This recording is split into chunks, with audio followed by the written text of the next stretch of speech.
Hello friends, YouTube channel पे आपका स्वागत है। और जैसा कि हमारी क्लास एनटीपीसी के प्रीवियस ईयर पेपर चल रहे हैं और आज इसकी क्लास नंबर 14 है और इसे सीरीज़ को आप लोग लगातार करते रहिए। और जब तक कि एग्ज़ाम हो नहीं जाता हम लोग 2021 के CBT 1 कंप्लीट करेंगे और उसके बाद 2016 के CBT 1 हम लोग कंप्लीट करने के बाद हम लोग CBT 2 2021 और 2016 के कंप्लीट करेंगे। और मुझे नहीं लगता फिर इससे बाहर 40 क्वेश्चन जो भी आने वाले हैं जीएस के, इससे बाहर जाएंगे। और आप लोग प्लीज़ हमारे चैनल को लाइक और सब्सक्राइब करते रहें और जिससे कि हमें भी मोटिवेशन मिलता है।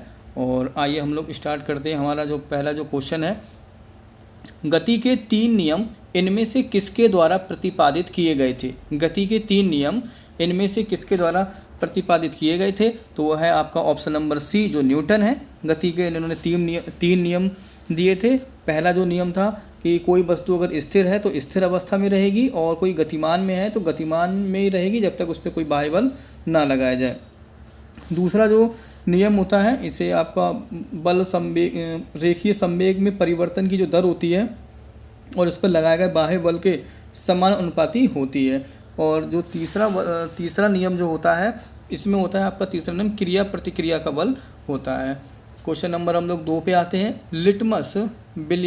लिटमस विलियन जो होता है वो लाइकेन से प्राप्त किया जाता है। जो लिटमस है, ऑप्शन नंबर जो सी है, लाइकेन से प्राप्त किया जाता है। लिटमस जैसे आपका हल्दी, लाल गोभी का रस, चुकंदर का रस 3 अच्छे प्राकृतिक संकेत के उदाहरण हैं, इससे हम लोग पहचान की जाती है। ठीक है। और आपका कुछ जैसे क्षार है, क्षार जो होता है वो लाल लिटमस को नीला कर देता है और जो अम्ल होते हैं वो नीले लिटमस पत्र को, मिथाइल ऑरेंज को लाल कर देते हैं। ठीक है। नेक्स्ट क्वेश्चन पे आते हैं। एक्सेल में कौन सी फंक्शन एडिट मोड पर जाने में मदद करती है। एक्सेल में कौन सी फंक्शन की एडिट मोड पर जाने में आपकी मदद करती है, तो ऑप्शन नंबर जो 2 है, F2 से ये एडिट मोड पर जाने में मदद करती है। ग्रीन गैसों का सबसे बड़ा उत्सर्जक क्षेत्र कौन सा है। ग्रीन गैसों का सबसे बड़ा जो उत्सर्जक है वो है आपका ऊर्जा। सबसे ऑप्शन नंबर सी, सबसे बड़ा उत्सर्जक क्षेत्र जो कौन सा है वह है आपका ऊर्जा है। नेक्स्ट क्वेश्चन पे चलते हैं हम लोग। प्रकाश संश्लेषण के लिए कौन सी गैस की आवश्यकता होती है। प्रकाश संश्लेषण के लिए कौन सी गैस की आवश्यकता होती है, तो ऑप्शन नंबर जो सी है, कार्बन डाइऑक्साइड प्रकाश संश्लेषण की आवश्यकता होती है। प्रकाश संश्लेषण की आवश्यकता होती है। उस बौद्ध ग्रंथ का नाम बताइए जिसमें त्रिभुजों के लिए नियमों का उल्लेख किया गया है। उस बौद्ध ग्रंथ का नाम बताइए जिसमें त्रिभुजों के लिए नियमों का उल्लेख किया गया है, तो वह है आपका ऑप्शन नंबर बी, जो विनय पिटक है। इसमें त्रिभुजों के लिए नियम का उल्लेख किया गया है। आपके जो त्रिपिटक की जो संख्या है वह 3 है। त्रिपिटक आपका सूत पिटक होता है, विनय पिटक होता है और अभिधम पिटक होता है। ठीक है। सूत पिटक की जो रचना है प्रथम बौद्ध साहित्य में आनंद के द्वारा की गई थी और विनय पिटक की रचना उपाली के द्वारा की गई थी और अभिधम पिटक की रचना तृतीय बौद्ध संहिता में किया गया था। नेक्स्ट क्वेश्चन पे हम लोग आते हैं। क्वेश्चन नंबर 7 पे आते हैं। संविधान में अन्य देशों से उधार लेने की विशेषताओं की आलोचना करते हुए किसने कहा था, संविधान के मौलिक विचारों के संदर्भ में किसी को भी कोई विशेष अधिकार नहीं है। किसी को भी कोई विशेष अधिकार नहीं है, तो ये ऑप्शन नंबर जो सी है, भीमराव अंबेडकर ने कहा था। इनमें से किस भारतीय राज्य में पवन ऊर्जा उत्पादन में सबसे अधिक है। पवन ऊर्जा उत्पादन में सबसे अधिक है, तो ऑप्शन नंबर जो डी है, तमिलनाडु इसमें अधिक है। महात्मा गांधी ने राजनीतिक में किसको अपना गुरु माना। महात्मा गांधी ने किसको अपना गुरु मांगा था, तो ये थे आपके गोपाल कृष्ण गोखले जो थे। इन्होंने गोपाल कृष्ण गोखले ये महात्मा गांधी जी के गुरु थे।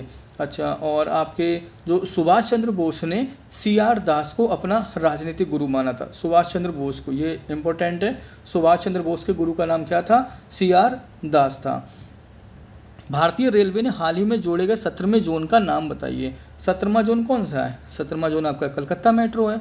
कलकत्ता मेट्रो है। अच्छा। कलकत्ता मेट्रो की जो शुरुआत हुई थी 1984 में की गई थी और अभी फ़िलहाल वर्तमान समय में 18 रेलवे जोन है और 18वां रेलवे जोन जो है वो दक्षिणी तट रेलवे जोन है। दक्षिणी तट रेलवे जोन का जो मुख्यालय है विशाखापट्टनम में है, विशाखापट्टनम। और नेक्स्ट क्वेश्चन करते हैं हम लोग, भारत के पहले सफल परमाणु परीक्षण का कोड नाम क्या था?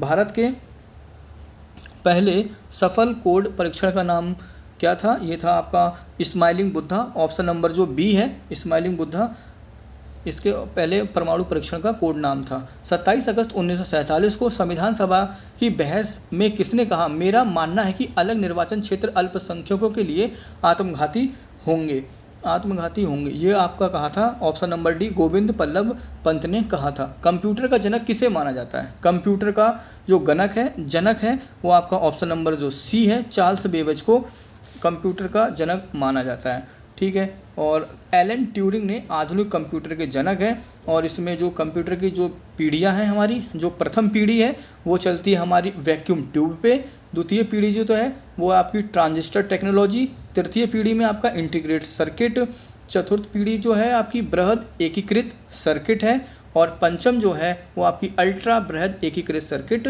है। नेक्स्ट क्वेश्चन पे चलते हैं हम लोग।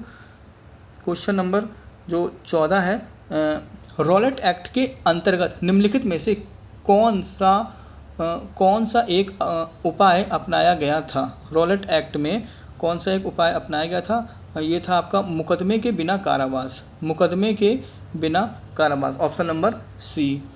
नोबल पुरस्कार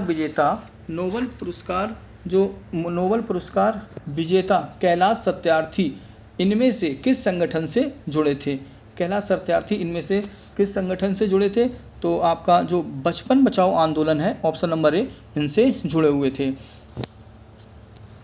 क्वेश्चन नंबर जो 16 है, निम्नलिखित में से कौन सी रचना मुंशी प्रेमचंद्र द्वारा लिखी गई है? मुंशी प्रेमचंद्र के द्वारा लिखी गई है, ये आपकी जो सेवा सदन है मुंशी प्रेमचंद्र के द्वारा ऑप्शन नंबर डी लिखी गई है। वेल का पूर्ण रूप क्या होता है? वेल का Bharat heavy electronic limited, option number A well का पूर्ण रूप होता है। कोबल का पूर्ण रूप क्या है? कोबल आपका जो common business oriented language, option number जो सी है कॉमन बिजनेस ओरिएंटेड लैंग्वेज, ये कोबल का पूर्ण रूप है।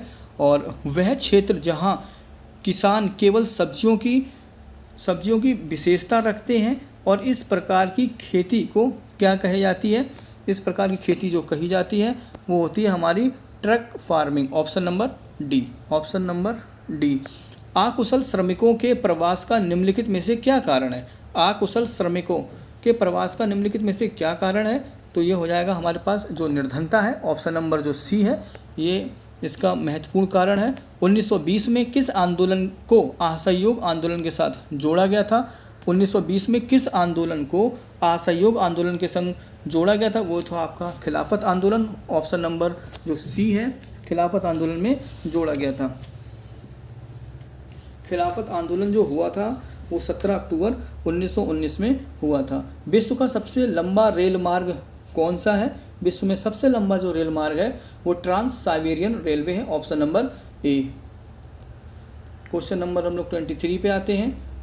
असम में सबसे बड़ा तेल का कुआं कहाँ खोजा गया? असम में सबसे बड़ा जो तेल का कुआं है वो आपका डिगबोई, ऑप्शन नंबर बी यहाँ पे खोजा गया था। निम्नलिखित में से किस धरोहर स्थल में वास्तुकला की द्रविड़ स्थापत्य शैली है? वास्तुकला की द्रविड़ स्थापत्य शैली है, तो ये आपका जो हो जाएगा ऑप्शन नंबर जो बी है हम्पी, ये द्रविड़ स्थापत्य कला की शैली है। क्वेश्चन नंबर 25 पे आते हैं। किस स्थान को nursery of the Bengal army कहा जाता है? किस स्थान को nursery of the Bengal army कहा जाता है? तो ऑप्शन नंबर जो डी है अवध को किस स्थान को nursery of the Bengal army कहा जाता है? ये अवध होता है, इसको बंगाल ऑफ आर्मी कहा जाता है, ठीक है। भारत के किस राज्य में उर्वरक की सबसे अधिक खपत होती है? भारत के किस राज्य में उर्वरक की सबसे अधिक खपत होती है? तो यह है आपका ऑप्शन इधर है आपके आंध्र प्रदेश, पंजाब, पश्चिम बंगाल या फिर हरियाणा। तो यह आपका जो ऑप्शन नंबर जो बी पंजाब है इसमें सबसे ज़्यादा खपत होती है। 1920 के दशक में झांसी में सतार नदी के पास किस प्रसिद्ध क्रांतिकारी ने पंडित हरिशंकर ब्रह्मचारी उपनाम का इस्तेमाल करते हुए शिविर स्थापित किया था? तो ये किया था आपका चंद्रशेखर आज़ाद ने। ऑप्शन नंबर जो डी है, ऑप्शन नंबर डी इसका आंसर होगा क्वेश्चन नंबर 27 का। तो ये हमारी क्लास नंबर 14 कंप्लीट होती है और आप लोग इसे प्लीज़ लगातार देखते रहिए और हमारे चैनल को लाइक और सब्सक्राइब करते रहिए, जिससे कि और भी लगातार वीडियो अच्छी आती रहेंगी। तो आज के लिए इतना ही, धन्यवाद।